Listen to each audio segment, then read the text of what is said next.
जय श्री कृष्णा। प्रिय दर्शकों, भाई और बहनों, अस्ट्रो चर्चा में आपका स्वागत है। मेरा आपको शारदीय नमस्कार। इस वीडियो में हम चर्चा करेंगे जो मकर लग्न के व्यक्ति अर्थात कैप्रिकॉर्न लग्न के हैं उनका मई माह कैसा गुजरेगा, उस पर एक संक्षिप्त पर चर्चा करेंगे। नए दर्शकों को बता दें कि वह कैसे पता करें कि वो मकर लग्न के व्यक्ति हैं। तो अपना बर्थ डिटेल्स किसी अच्छे एस्ट्रो के सॉफ्टवेयर में डालें जो लग्न कुंडली बनकर आती है, जिसको डिवन चार्ट भी कहते हैं। उसके यदि प्रथम भाव में 10 नंबर लिखा हुआ हो तो आप मकर लग्न के व्यक्ति हुए। ये आपकी कुंडली है और ये प्रथम भाव, इसमें 10 नंबर लिखा हुआ है तो ये मकर लग्न की कुंडली को इंडिकेट करता है। 1 मई को जो गोचरीय परिस्थिति है वो आपकी कुंडली पे मैंने दिखाया हुआ है और जो महत्वपूर्ण गोचरीय परिवर्तन है उसको यहाँ डिस्प्ले किया हुआ है।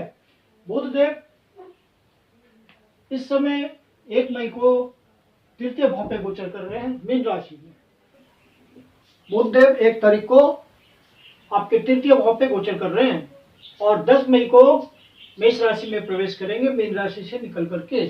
फिर शुक्रदेव 19 मई से पहले आपके चतुर्थ भाव शुभ भाव पे गोचर कर रहे हैं और 19 मई से वृषभ राशि में प्रवेश करके, जो कि उनकी स्वयं की राशि है, वहां गोचर करेंगे पंचम भाव पे। गुरुदेव बृहस्पति 1 मई को वृषभ राशि में प्रवेश कर गए हैं और यहाँ लंबे समय के लिए गोचर करेंगे। तो ये महत्वपूर्ण गोचरीय परिस्थितियां हैं जिसको हम देखेंगे कुंडली पे। आपके लग्नेश हुए शनिदेव जो कि द्वितीय भाव पे गोचर कर रहे हैं, अर्थात आपको दूसरे भाव से संबंधित रिस्पॉन्सिबिलिटीज के बारे में बता रहे हैं। द्वितीय भाव आपके परिवार का होता है, कुल का होता है, तो आप अपने परिवार जनों के साथ, कुटुंब जनों के साथ पूरी जिम्मेदारी के साथ सारे दायित्वों को निभाना है और यह भाव आपके परिवार के सदस्यों के साथ सद्भाव बनाए रखने के लिए जरूरी होता है देखना। तो यहाँ पे आप किसी भी तरह की कटुता ना आए आपके बात व्यवहार में अपने परिवारजनों के साथ, इस बात का ध्यान रखिएगा। और चूंकि शनिदेव द्वितीय भाव पे आचार व्यवहार को भी आपको संतुलित करने को कहते हैं, तो किसी तरह का बैड एडिक्शन नहीं होना चाहिए, किसी तरह की बुरी लत नहीं लगनी चाहिए, इस बात का ध्यान रखिएगा, अन्यथा शनिदेव आपको गलत रिजल्ट देंगे। और ये धन संचय का भी भाव होता है। यदि आप अपने परिवारजनों के साथ कोई व्यापार करते हैं तो वहाँ पे शनिदेव आपके एसेट को बढ़ाने में मदद करेंगे, अस्थायी संपत्ति को बढ़ाने में मदद करेंगे, क्योंकि शनिदेव अपनी ही राशि में गोचर कर रहे हैं। हालांकि शनिदेव का द्वितीय भाव पे गोचर करना उतना शुभ नहीं होता, लेकिन चूंकि अपनी ही राशि में गोचर कर रहे हैं तो आपको सुखद फल देंगे। यहाँ गोचर करते हुए तृतीय भाव को देख रहे हैं तीसरी दृष्टि से, यहाँ गोचर करते हुए चतुर्थ भाव को देख रहे हैं, आपके शुभ भाव को देख रहे हैं, तो माता के स्वास्थ्य में कमी हो सकती है। किसी तरह का परिवारजनों के सदस्यों के साथ आपकी जो न्यूक्लियर फैमिली है, बच्चे हैं, पत्नी है, उसके साथ किसी तरह का बात व्यवहार में डिफरेंसेस हो सकता है, स्वास्थ्य में कमी हो सकती है, इस बात का ध्यान रखिएगा। बाकी जो रियल एस्टेट के सेक्टर में हैं उनके लिए शनिदेव की ये दृष्टि प्रयास करने से अपने क्षेत्र में आगे बढ़ाने को मदद करेगी। नए अवसर मिलेंगे, धन को बढ़ाने के अवसर मिलेंगे, अपॉर्चुनिटीज आएगी जिससे उनका काम धंधा आगे बढ़ेगा। जो व्यक्ति पहले से प्रयास कर रहे हैं कोई प्रॉपर्टी खरीदने के लिए, प्लॉट खरीदने के लिए, मकान खरीदने के लिए, फ्लैट खरीदने के लिए, उनको शनिदेव सफलता दे सकते हैं क्योंकि वो पहले से प्रयास कर रहे हैं। तो और यदि आप अपना प्रयास बढ़ा देंगे तो शनिदेव का आपको सहयोग मिलेगा। शनिदेव फिर यहाँ से 7वीं दृष्टि से अष्टम भाव को देख रहे हैं। अष्टम भाव आपके लिगेसी का होता है, जो आपको पैतृक रूप से धन संपदा मिलती है उसका भाव होता है। तो शनिदेव इस मामले में आपको मदद कर सकते हैं। यदि आपके ओरिजिनल नेचर चार्ट के हिसाब से शनिदेव की स्थिति अच्छी होगी तो आपको लिगेसी के मामले में सफलता मिल सकती है। रुका हुआ धन भी वापस आ सकता है। अचानक से कोई धन की प्राप्ति हो सकती है यदि आप दूसरे के धन का मैनेजमेंट करते हैं या किसी प्रकार के ऐसे काम धंधे में हैं जहाँ की समय और अवसर के साथ आपका रेट घटता बढ़ता है, तो वहां पे आप अच्छा धन कमा लेंगे। शनिदेव की 10वीं दृष्टि 11वें भाव पे है, इस भाव पे पड़ रही है, तो आपको अचानक से तो तुरंत कोई लाभ नहीं मिलेगा, क्योंकि शनिदेव तुरंत से तो कोई रिजल्ट देते नहीं है। तो आप पहले से प्रयास कर रहे होंगे, तो आपको किसी तरह के लाभ की प्राप्ति हो जाएगी, कोई इच्छा पूर्ति हो जाएगी, या भविष्य में किसी तरह का ऐसा फायदा हो जाएगा। तो आप अपना मेहनत में लगे रहिए, सिंसियरिटी के साथ, ऑनेस्टी के साथ। मकर लग्न के व्यक्ति हैं तो वहां पे आपको निष्काम भाव से अपने कर्म को करते जाना है, और शनिदेव का दायित्व बनता है कि आपको रिजल्ट देते जाएं।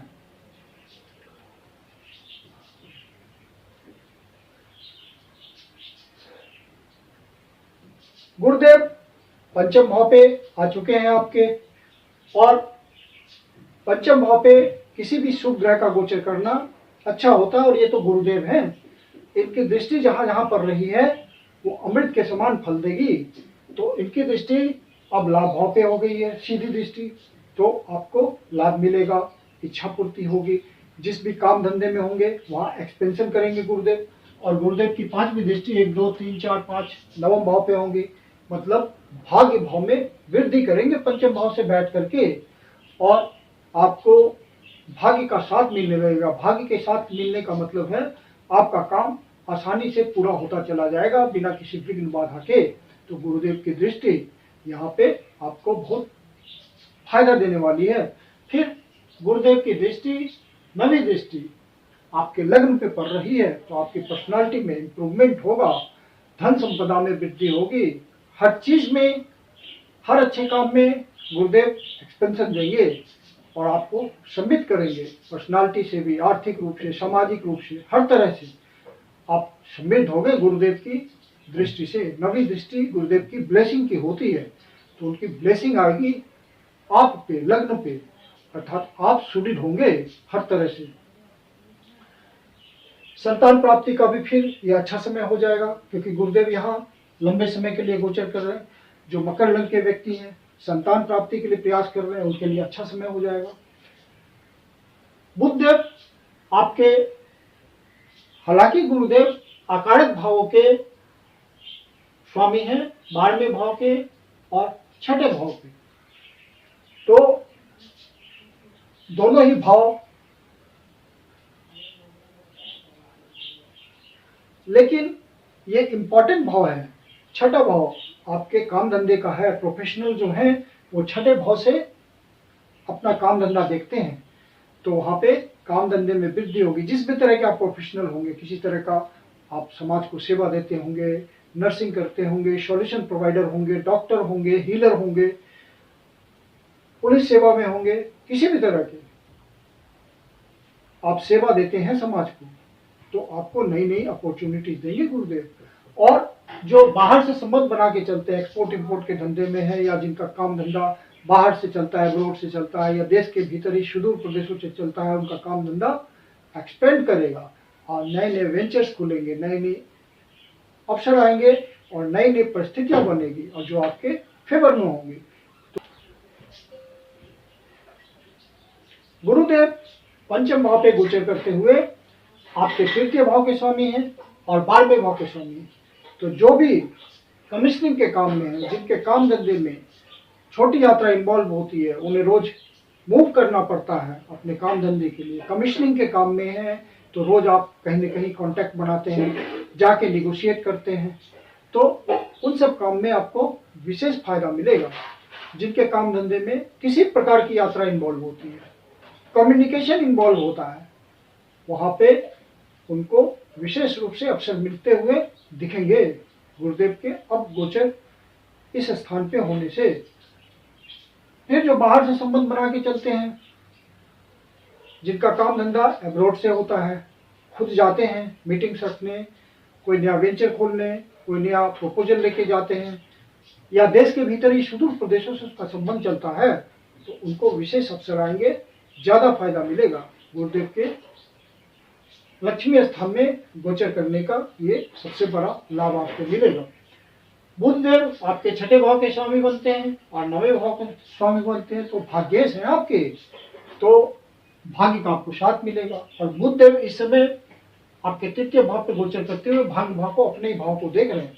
तो जो भी सेल्स के काम में है या जिनका मार्केटिंग से संबंध है या बाहर से भी संबंध चलता है मार्केटिंग का, किसी तरह के ऑनलाइन ट्रेडिंग का या किसी प्रकार से कम्युनिकेशन से वो कमाते हैं, तो बुधदेव चूंकि विजडम के कारक हैं और साथ में व्यापार के कारक हैं, तो उनको काम धंधे में भाग्य का साथ मिलने लगेगा और वो अच्छे अवसर की प्राप्ति होगी। और मेहनती तो मकर लग्न वाले होते ही भरपूर, तो उनको मेहनत का फायदा मिलेगा।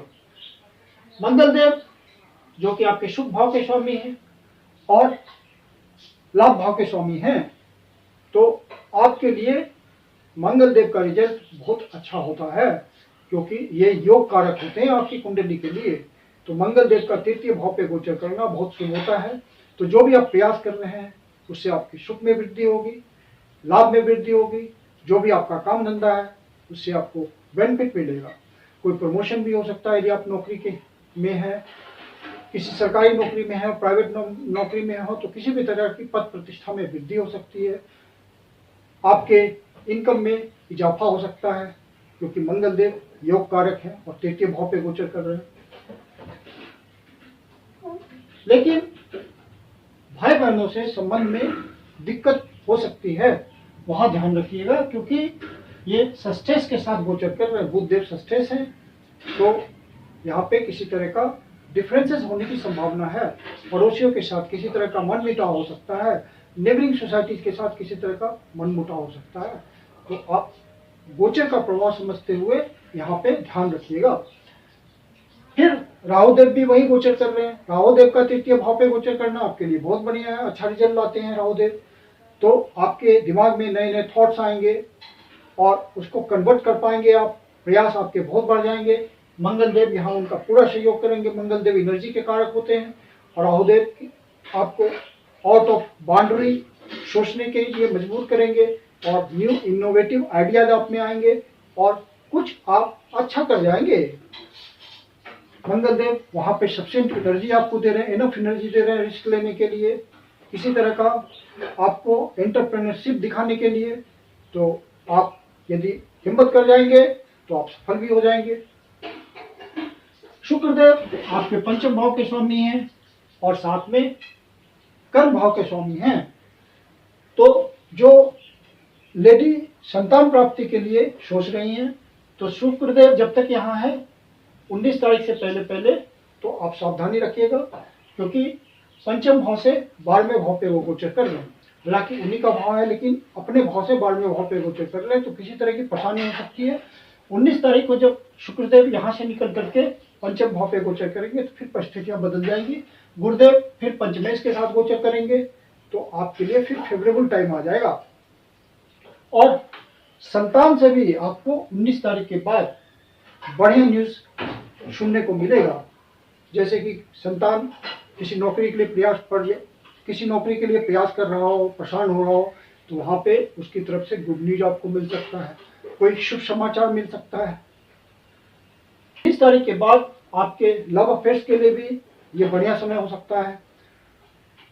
आपस में आनंद पूर्वक समय बिताने का हो सकता है अपने लव पार्टनर के साथ। लेकिन मकर लग्न के व्यक्तियों का जब तक आप स्टूडेंट हैं, लव अफेयर में ना ही फंसना अच्छा होता है, क्योंकि शनिदेव आपके लग्न के स्वामी हैं और वो इन सब बातों के प्रति उदासीन होते हैं।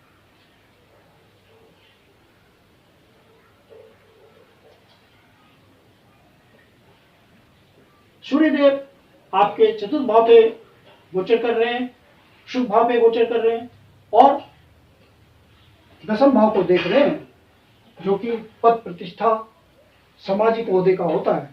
तो जिस भी नौकरी में आप, सरकारी नौकरी में हो, प्राइवेट नौकरी में हो, तो आपको अपने बॉस से आइडेंटिफिकेशन का मौका मिलेगा। बॉस आपको आइडेंटिफाई करेंगे, एक प्रतिष्ठा मिलेगी, कोई आपको रिस्पॉन्सिबिलिटी भी एडिशनल मिल सकती है। और सूर्यदेव पंचमेश के साथ गोचर कर रहे हैं, तो आपको पूर्व पुण्यार्थ का भी कुछ फल मिल सकता है। कोई आपके फेवर में अवसर आ सकता है जिसको आप इनकेस कर लेंगे अपने लिए। सूर्यदेव आपके अष्टम भाव के स्वामी हैं, तो किसी तरह की मानसिक उलझन भी दे सकते हैं।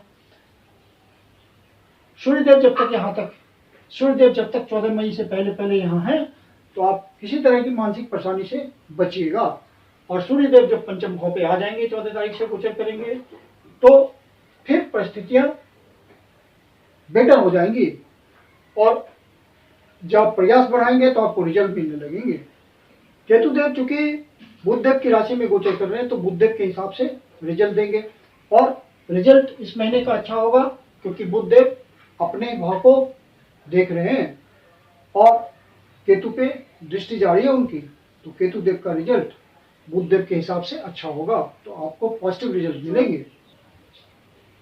सप्तम भाव के स्वामी हुए चंद्रदेव, और चंद्रदेव हर 2.25 दिन में अपना राशि परिवर्तन करते हैं, तो उनको मंथली प्रेडिक्शन में इंक्लूड नहीं करते हैं।